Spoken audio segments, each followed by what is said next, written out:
Pronto. Tá gravando. Felipe está conseguindo, eu acho. Felipe eu acho que eu consegui aqui, mas pode ficar à vontade, professora. Boa tarde a todos. Vamos dar início ao evento de extensão, intitulado Plágio, Pirataria, Revistas Predatórias e Fake News, Ameaças à Segurança da Informação e à Ética, evento coordenado pela professora doutora Eliane Ferreira da Silva, do Departamento de Ciências da Informação da UFRN, e nada mais oportuno do que em tempos tão sombrios, tão nebulosos, né, a gente ter esse ar de respiro, né, com boas práticas para prevenir plágio, pirataria e fake news.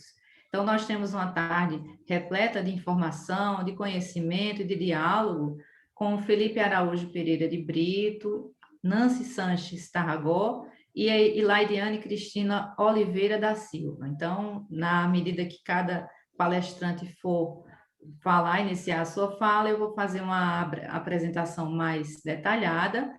De início, temos o Felipe Araújo Pereira de Brito com o tema Operação Caça ao Tesouro, acesso legal à informação e cultura em tempos de plágio digital e pirataria. O Felipe é jornalista formado pela UFRN, trabalha atualmente como servidor público, né, sendo técnico administrativo em educação, né, comunicação social da UFRN, especificamente lotado no Instituto Metrópole Digital.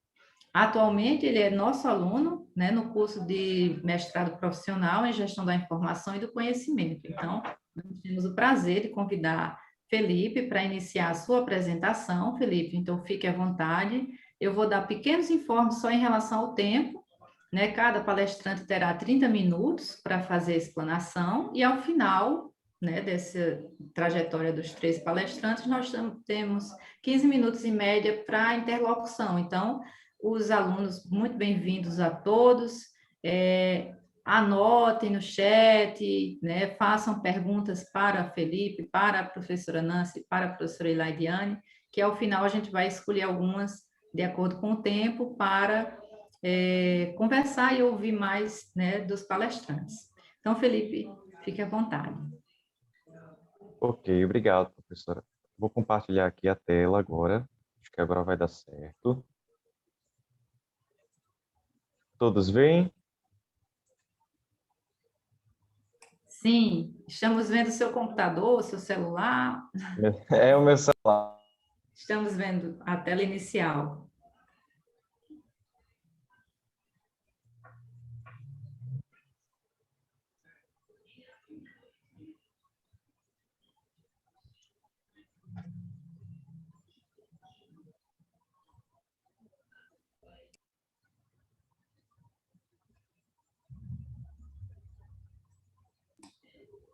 Felipe, o seu microfone está desligado, viu? Só para lhe informar, caso você esteja falando alguma coisa.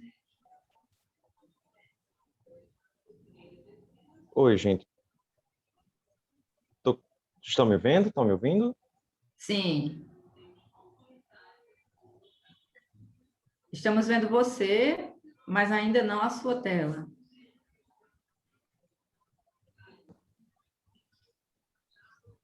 Só um momento. Lu, eu vou pausar, só pausar. Tá bem. Acho que eu não vou pausar agora não, que está entrando de novo. Deu certo, gente? Agora? Deu certo, deu certo. Finalmente.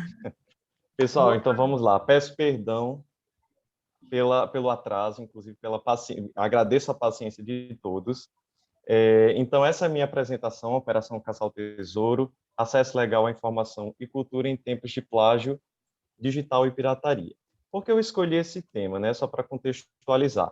Em primeiro lugar, acho muito interessante a gente discutir sobre essa questão do plágio e da pirataria, especialmente no tempo em que vivemos de grande produção intelectual, produção de conteúdo na internet, e a gente vai ver aqui nessa apresentação que o plágio e a pirataria estão mais presentes hoje do que se imagina. Quando a gente fala em pirataria, é muito comum que a gente lembre, por exemplo, dos produtos pirateados, das coisas que a gente vê nos camelôs, e especialmente no início aí, né, dos anos 2000, a gente via muitas campanhas de conscientização contra a pirataria. Por quê? Porque era muito comum a compra de produtos físicos, né? Então, CDs, DVDs, se passava na rua, você via a pirataria realmente rolando livremente, né?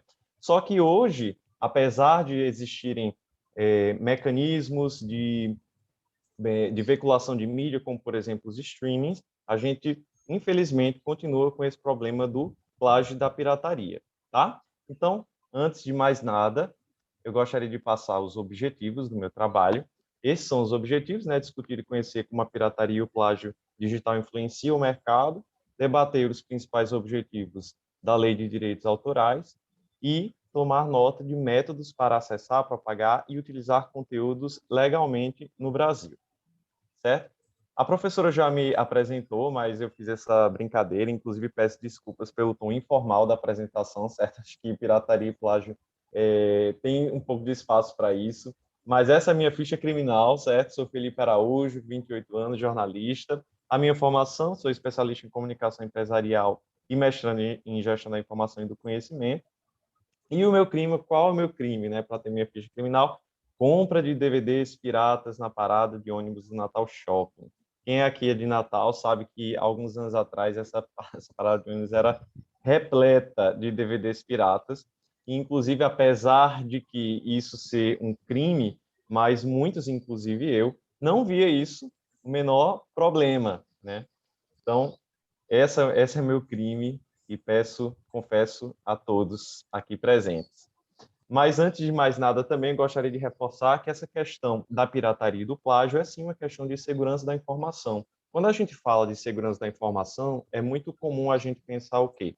A gente pensar em códigos, senhas, proteção da informação, mas talvez vocês não pensem, né? Talvez o pensamento inicial não venha logo a pirataria. Mas aí, por isso que eu trouxe essa definição de segurança da informação, que eu achei bastante ampla, para que a gente possa discutir aqui. Segurança da informação trata da proteção dos sistemas de informação e do acesso, utilização, divulgação, interrupção, modificação ou destruição não autorizada não autorizados à informação, preservando a confidencialidade, integridade, autenticidade e disponibilidade de informações. Então, quando a gente fala de segurança da informação, a gente está falando de tudo isso, mas eu resolvi destacar essa questão principalmente da integridade e da autenticidade da informação, porque, afinal de contas, a gente sabe que o plágio e a pirataria são práticas que acabam indo totalmente contra a integridade e a autenticidade das informações, especialmente das obras, conforme a gente verá a seguir. Inclusive, gente, peço desculpas também pelo som de passarinhos, certo? Se vocês ouvirem passarinhos, por favor, se estiverem muito alto, por favor, me avisem que eu vou tentar diminuir, tá bom? Às vezes eu estou tão acostumado com o som dos passarinhos que acabo nem percebendo tanto, nem me incomodando. Mas vamos lá. Eu confesso, mais uma vez, que o meu crime de pirataria realmente era o consumo exacerbado de DVDs. Esses DVDs, como vocês veem aí na foto à esquerda, são produtos piratas, né? Até hoje a gente tem, recentemente eu fui no Alecrim, encontrei inclusive vários camelôs com vários DVDs piratas. Mas também uma prática que eu usava, principalmente ali em 2005, era o uso do Emule. Algum de vocês já utilizou o Emule, já fez download pelo Emule? O Emule é uma espécie de o que a gente hoje, mas não tanto hoje, mas alguns anos atrás a gente usava muito torrent, né? E aí o que acontece? O torrent, né, são formas de a gente propagar para que a gente possa compartilhar arquivos de músicas, de filmes, gratuitamente. E isso, o Emule ele fazia muito isso também, né? Então, quer queira, quer não, você está compartilhando uma obra que você não detém os direitos, né? E gratuitamente na internet. Então, o Emule você conseguia... É o novo, Rogério, pois é.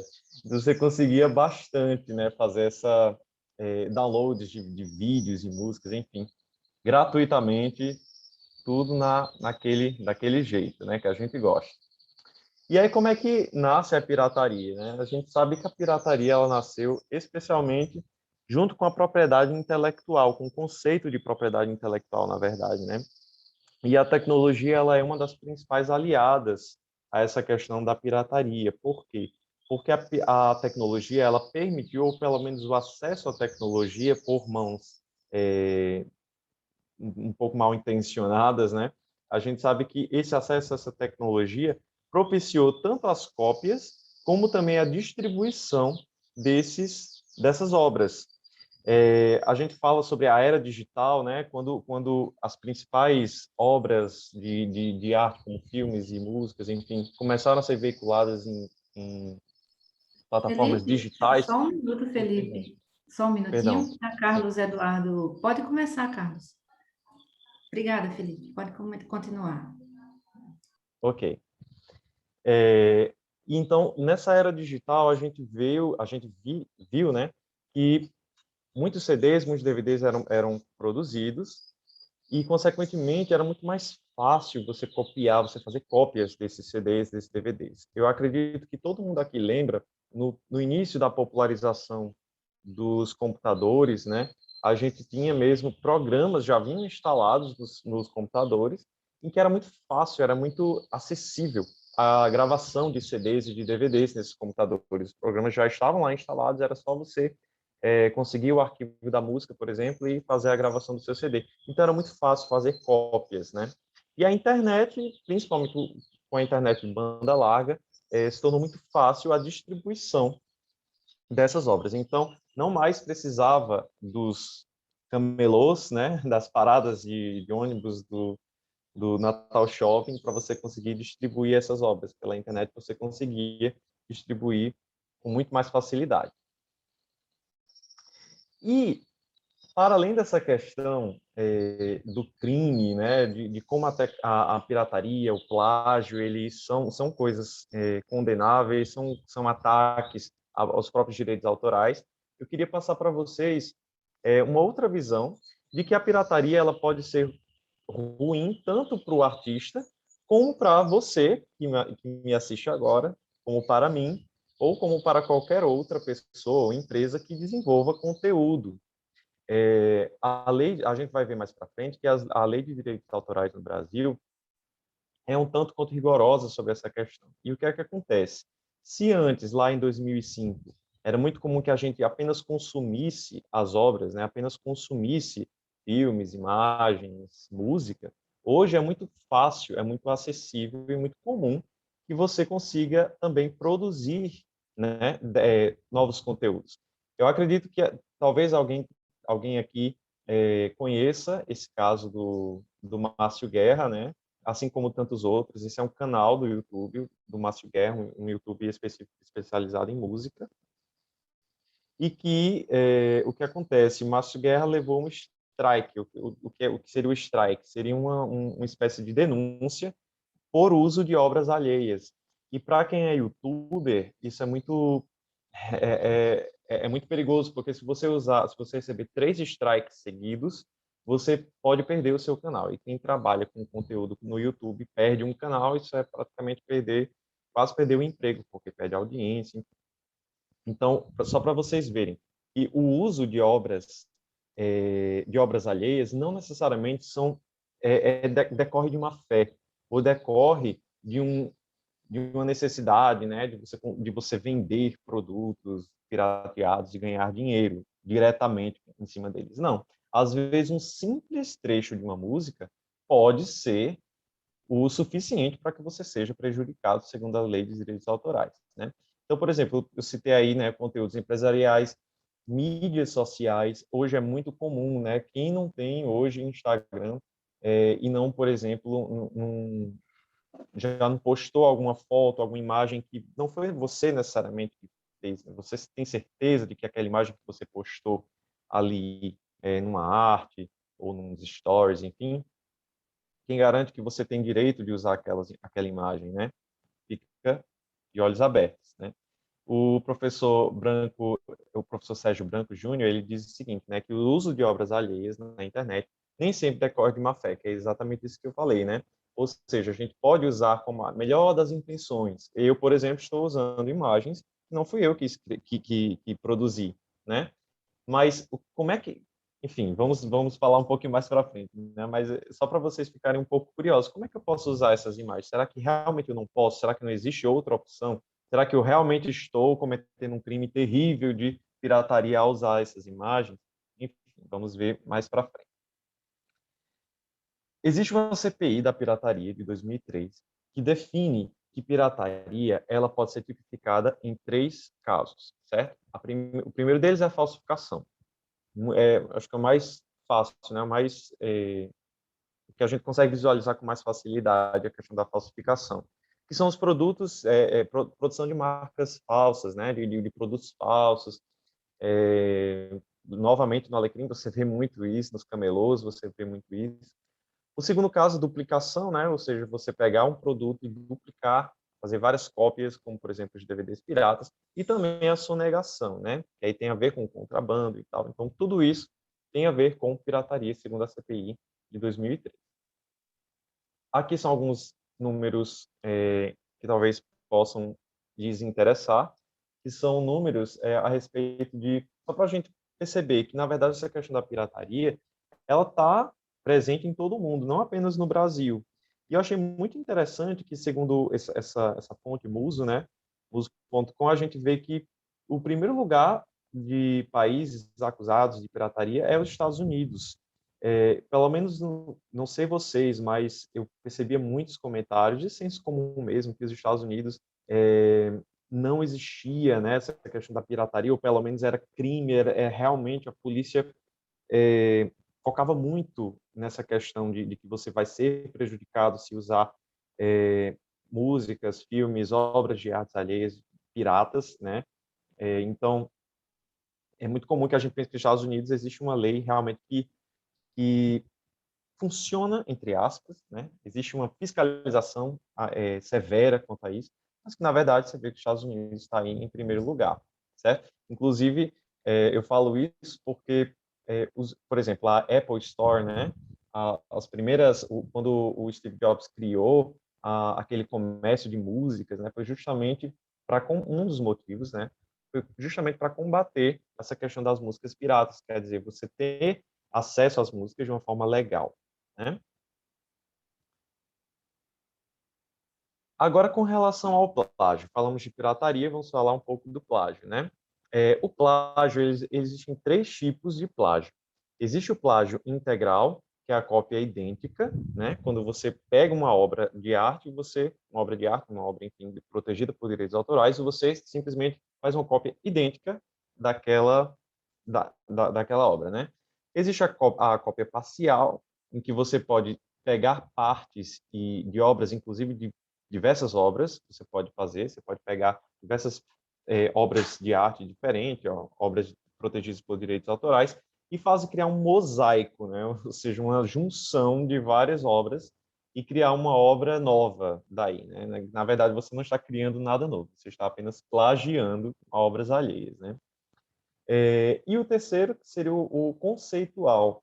E aí é muito interessante, eu achei muito interessante esse tipo de plágio, porque esse plágio conceitual nada mais é do que você roubar a ideia do autor e escrever de outra forma, né? Porém, que você não cita a fonte, né, da fonte original, você disse que aquela obra é sua, mas que na verdade você apenas plagiou a ideia, né, o conceito.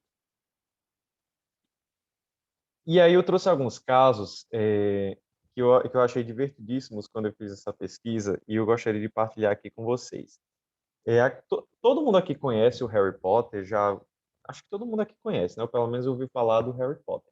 Harry Potter é uma série de livros em que originou uma série de filmes, de jogos, enfim, de merchandising, um das maiores obras literárias para o público infanto-juvenil modernas, né? E quando o Harry Potter, o 7º livro do Harry Potter estava para ser lançado, 7º e último livro, né, na China estouraram diversas versões fraudulentas do Harry Potter. Então lembra da questão do plágio conceitual, né? Então, por exemplo, existiram os livros do Harry Potter e a Boneca de Porcelana, Harry Potter e o Breaker e Burn, Harry Potter e a Pedra Submersa, Harry Potter e a Armadura Dourada, Harry Potter e o Leopardo, que se transformou em um dragão, ok? E Harry Potter e a Grande Chaminé. Então, esses são títulos exclusivos, digamos assim, do Harry Potter, que estouraram na China, mas são todos, obviamente, né, versões fraudulentas do Harry Potter. E falando em Harry Potter, eu não sei...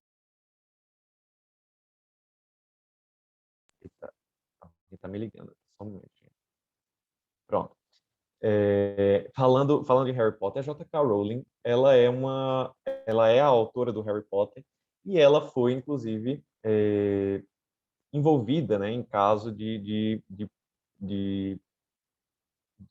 casos de direitos autorais, né, enfim, ela foi processada por essa autora chamada Nancy Stoffer, né?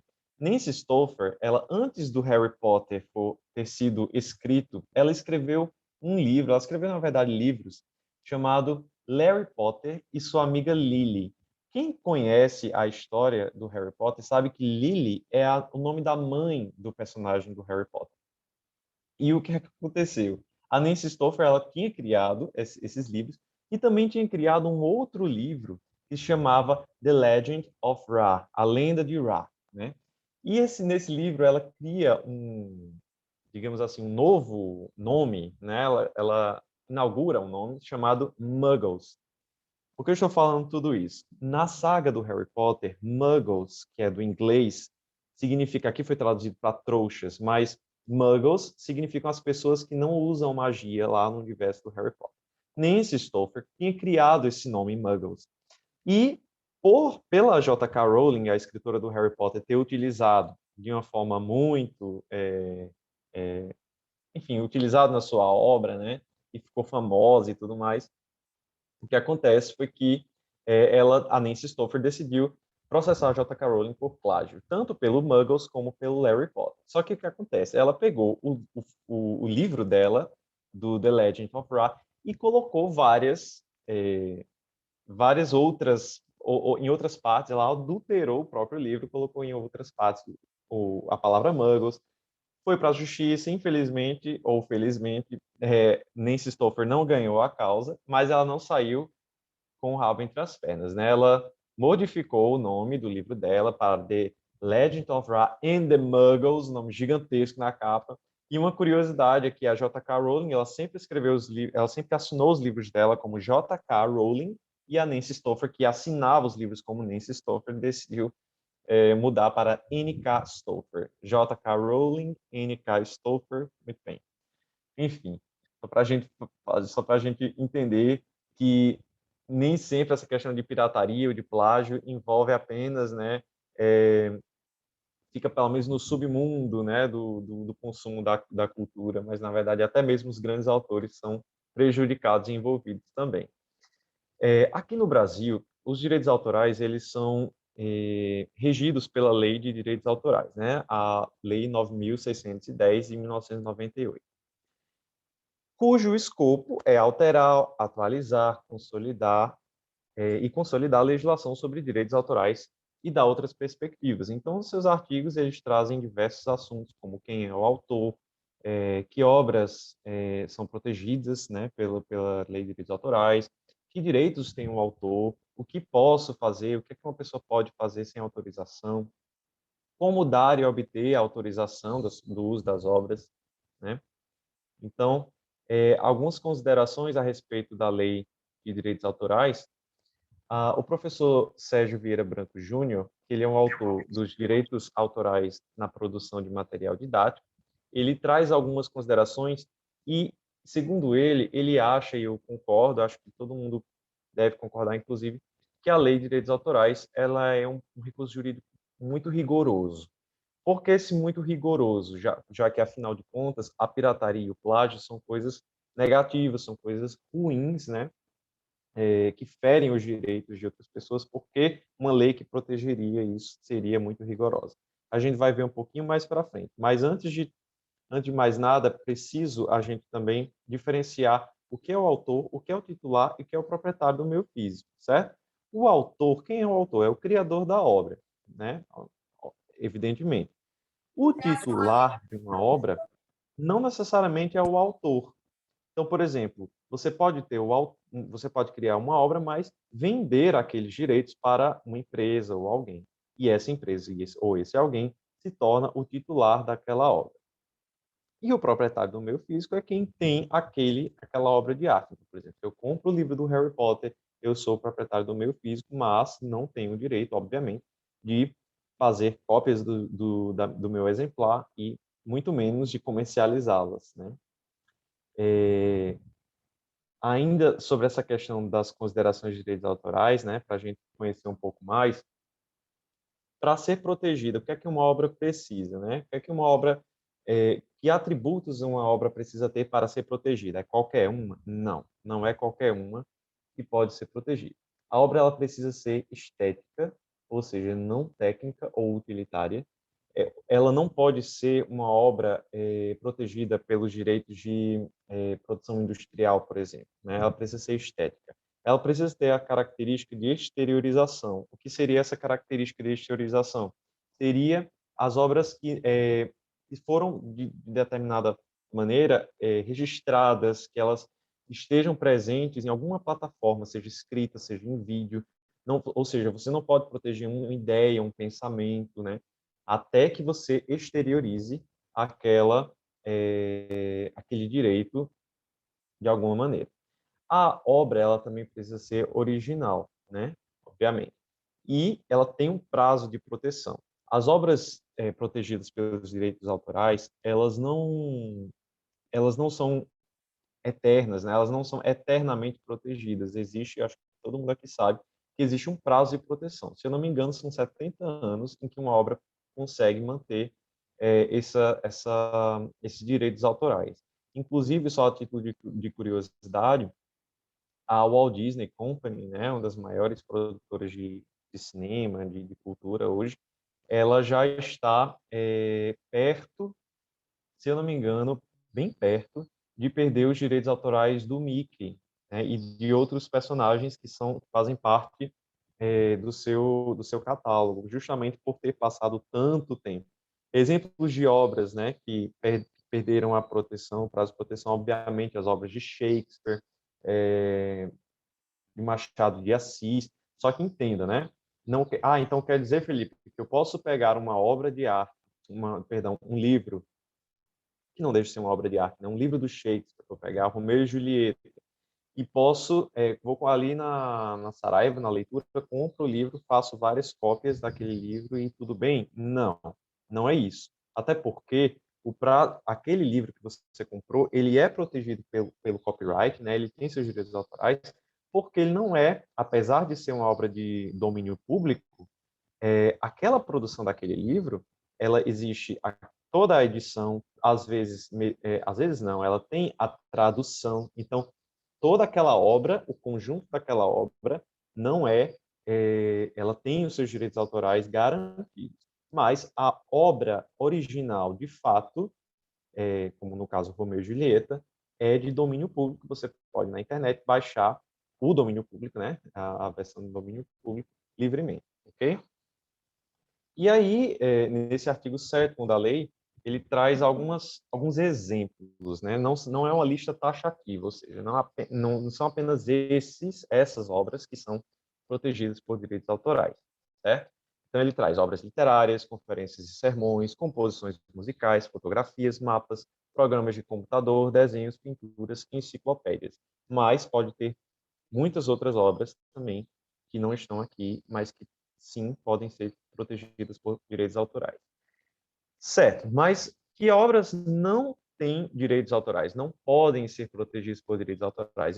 Eu destaquei aqui 3, né? As ideias, os nomes, os produtos de aproveitamento industrial, mas existem outros, né? Por exemplo, esquemas, agendas, cadastros ou legendas, tudo isso você não pode proteger por direitos autorais. Alguns, como eu falei, podem ser protegidos por outros mecanismos, especialmente os produtos que tenham a ver, por exemplo, com patentes, registros de software, que você tem a possibilidade, né, de firmar direitos em cima deles, certo? Mas na lei de direitos autorais são apenas aquelas obras com aquelas características que eu passei, né? Exteriorização, originalidade. Para vocês verem, sobre o artigo 29, né? O artigo 29 ele diz o seguinte, que depende de autorização prévia e expressa do próprio autor a reprodução parcial ou integral, edição, adaptação ou tradução de uma obra.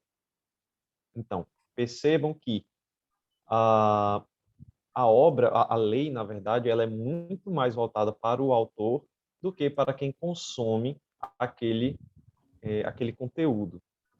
E aí cabe um parêntese para a gente pensar.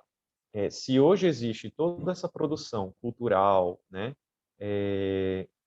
e inclusive produção de conteúdos na internet, principalmente no meio empresarial, das mídias digitais, enfim, porque como driblar essa lei, né? Mais ou menos assim. Como é que, por que tanto rigorismo, por que tanta proteção ao autor? Como é que eu faço, né? Como é que eu faço para me livrar dessa questão das leis de direitos autorais? Pois bem, vamos seguir aqui. Eu vou explicar um pouquinho disso mais na frente também, algumas formas, certo? Ainda sobre algumas considerações. Esses autores, como eu falei, a lei ela é muito voltada para os autores, né? Então, os autores eles têm dois tipos de direitos principais, né? Eles têm os direitos morais e têm os direitos patrimoniais.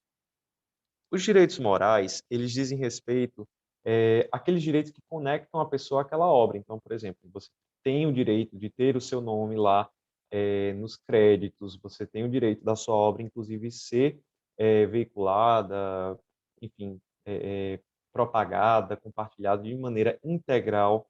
Então, esses são direitos morais. E direitos patrimoniais, obviamente, são direitos econômicos do autor, né? Então, pelo uso daquela obra, você tem direitos pecuniários, você tem direitos financeiros ao uso da sua obra. Mas, muito bem, agora vamos chegar para a questão prática, né? Felipe, tudo bem, nós entendemos que a lei é muito voltada para o autor, nós entendemos que os autores têm todos esses direitos, inclusive isso não me entendam mal, tá, gente? Isso é muito bom, é realmente muito bom, porque pirataria é crime e plágio é crime. Mas o que é que eu posso fazer, segundo a lei de direitos autorais, o que é que eu posso fazer sem autorização desses autores? Será que existe alguma forma? Existe. Lá no artigo 46, vocês podem ver, existe uma série de autorizações, e que eu citei alguns aqui, eu trouxe apenas alguns, mas para vocês terem noção, né? Citação em livros, jornais, revistas ou qualquer outro meio de comunicação e passagens para fins de estudo, crítica ou polêmica. Ou seja, você pode pegar pequenas citações, você pode fazer essas citações, contanto que os fins sejam esses, né? Estudo, crítica ou polêmica. Prints são permitidos? Sim, prints são permitidos porque a citação é uma espécie de citação em um site que mostra a fonte, certo? Artigo 46, ainda no artigo 46, né? Apanhado de lições em estabelecimentos de ensino por aqueles a quem elas se dirigem, vedada sua publicação integral ou parcial, sem autorização prévia de quem as ministrou. Ou seja, o que é isso? Se vocês estão... rapidinho. Se vocês estão me assistindo nesse momento e tomando notas em algum lugar, em algum caderno, não se preocupem, porque suas notas não vão ser processadas por questões de direitos autorais. Pode parecer um absurdo você achar que suas obras, que as suas anotações no seu caderno fossem, de alguma forma, processadas pelos direitos autorais, mas, na verdade, enfim, é permitido, tá? Fiquem tranquilos. Eu achei interessante essa parte da lei, porque acho que quase ninguém imagina, né, que isso poderia ser, enfim, poderia desencadear algum tipo de problema. Representação teatral e execução musical, quando realizadas no recesso familiar ou para fins exclusivamente didáticos. Então, você Felipe, pode... com licença, só para alertar o tempo, 2 minutinhos, tá bem? Eita, tudo bem, gente, perdão aí. A gente pode também estender 3 minutos, só para você não se apavorar muito. Tá, obrigado, gente, porque realmente eu acabo me... Enfim, Essas são alguns exemplos, né? Representação teatral e execução musical, fazer citação de pequenos textos em outra obra pré-existente, né? Contanto que a reprodução em si não seja o objetivo principal da obra nova. Então, você fazer pequenas citações de textos pode ser, mas contanto que você não queira reproduzir a obra por inteiro, como inclusive a gente vê no YouTube. Ah, vou pegar pequenos trechos do filme e aí faz uma playlist gigantesca com vários pequenos trechos e no final das contas você reproduziu nessa playlist o filme inteiro, né? E também são livres as paráfrases e paródias, né? Que você, enfim, que você necessite ou queira fazer. Tá, mas está na internet. Posso usar em sala de aula? Se está na internet, eu posso mostrar aos meus alunos, eu posso, enfim. Como é que eu faço, né? Principalmente aí para os professores e apresentadores de plantão. O professor Sérgio Branco, ele traz alguns exemplos, né? Algumas orientações. Se existe uma autorização expressa por parte do titular sobre essa obra, então você pode usar, contanto que você cite a fonte, né? Se está em domínio público, também você pode, contanto que você cite a fonte. O acesso, por exemplo, você está em sala de aula, você quer apresentar um vídeo no YouTube, e o acesso é livre, porque o YouTube é gratuito e livre, né? Mesmo assim, apesar do risco ser baixo, é indispensável citar a fonte se você fizer isso. Agora, se o acesso for restrito, por exemplo, posso usar um filme do Netflix e apresentar em sala de aula, eu tenho uma conta, certo? Mas os alunos não podem não ter a conta. Então, o risco existe e a recomendação é que não se use além do excesso do limite permitido, certo? Então, se existe pode usar até um trecho, um trailer, tudo bem. Agora, não pode usar a obra toda, tá? Agora, falando sobre essa questão do rigorismo da lei ainda, né? A lei, como ela protege os direitos autorais, né, dos autores, muitas vezes os autores eles não têm o interesse de ser tão protegidos assim. Não me entendam mal. O autor ele pode ter a necessidade, ele pode ter o interesse em publicar as suas obras de uma forma mais aberta, mas a lei não permite isso.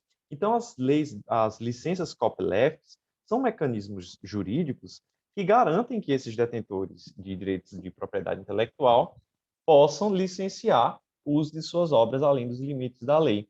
E aí, como um exemplo principal, eu trago aqui as Creative Commons, que eu acho que muita gente aqui conhece, foram criadas pelo professor Lawrence Lessig, né, da Universidade de Stanford, que visa justamente expandir a quantidade de obras criativas. Então, assim, a Creative Commons, elas são licenças em que tanto garantem os direitos dos autores para que não hajam abusos, mas também garante o acesso a essas obras de uma forma livre, né?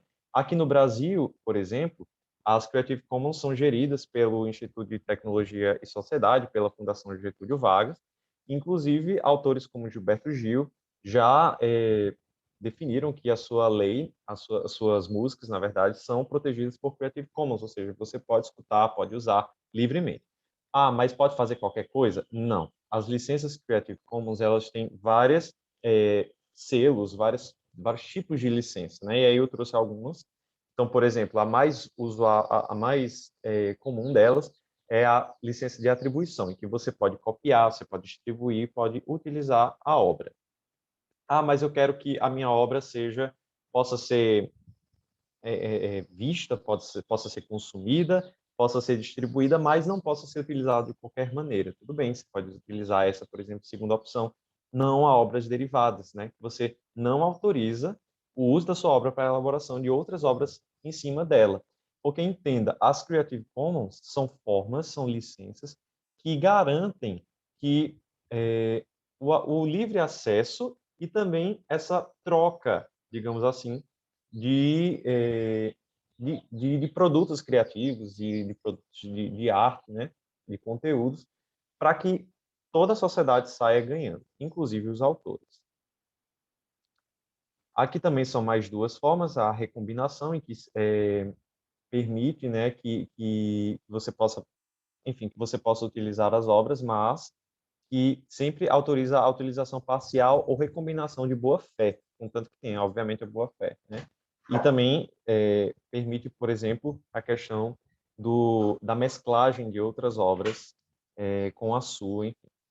E essa outra CC GPL, essa sopa de letrinhas, é voltada para softwares livres. Então, por exemplo, a gente tem o Linux, né, um software livre, que essa Creative Commons é bem focada, né, na questão do software.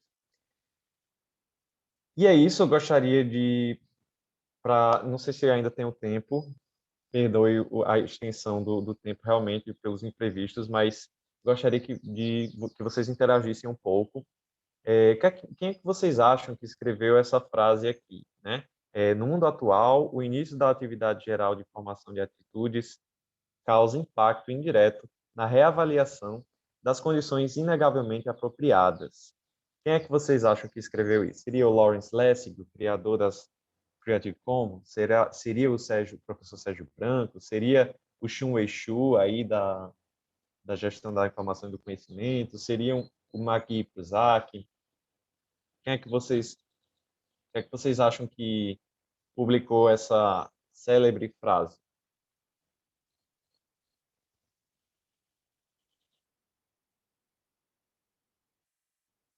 Letra C, Shun Exu. Alguém falou aí? Não faço ideia, nunca tinha ouvido falar dela. Pessoal, letra C, tudo bem. Na verdade, gente, essa frase ela não diz nada com nada, certo? Perdoe a brincadeira. Essa frase ela foi tirada de um gerador de frases automático, né? A gente sabe que nessa questão de plágio, de pirataria, a gente vê que exemplos como esse são utilizados, inclusive, em produção acadêmica, né? 120 artigos científicos foram criados, né, por esse gerador Lero Lab, ninguém percebeu, até que, com exceção do cientista da computação Cyril Labé, acho que é essa a pronúncia, que passou 2 anos reunindo esses artigos. Então, assim, para vocês verem, né, como a pirataria e o plágio estão presentes na nossa vida, são sim riscos, decorrem, né, de risco. A gente pode ser pirata e não sabe, tanto por consumir produtos como por produzir ou reproduzir obras de arte protegidas por lei de direitos autorais, ou até mesmo escrevendo um artigo, escrevendo um texto. A gente às vezes não sabe, né, quando na verdade estão nos passando a perna, né? Então fica aí a reflexão. Espero que tenham gostado, né? Essas aqui são as referências do meu trabalho e muito obrigado pela paciência, pela participação de vocês. E é isso. Olá, Felipe. Estou aqui rindo ainda com essa frase confusa. Boa pegadinha. Parabéns pela palestra, muito boa, Felipe. É um assunto Obrigado. assim que tem tudo a ver com a área, né, de biblioteconomia, já que a gente trabalha muito com normas e às vezes os alunos que estão iniciando o curso nem entendem por que tantas normas, por exemplo, norma de citação, de referência, tem tudo a ver com esse universo, né, de proteção do autor, né, de qualificar até o que a gente está escrevendo, né, saber o que a gente vai ler também, se tem qualificação. Então, eu acho que os alunos aí, se fizerem as ligações com as disciplinas, até as iniciais que tem de metodologia, vão se identificar. E a professora Eliane, que é a grande representante da segurança da informação no nosso departamento, né, conduz muito bem essa área, essa disciplina, e você foi aí em pontos muitíssimo interessantes, que realmente a gente confunde muito, né, às vezes consome pirataria sem saber, né, enfim, aquela história do CD, eu acho que todo mundo botaram assim, quem nunca, né? Muita gente se identificou, mas Eu enfim, imagino. Felipe, eu agradeço e ao final eu peço que você fique sempre atento ao final dessa tarde de palestras, a gente vai abrir uns minutinhos para interlocução e caso alguns alunos tenham questões a colocar, tá bem? Aí no final eu chamo os 3, tá bem? Então, obrigada mais Sim, uma sim. vez. Já vou agora passar a apresentação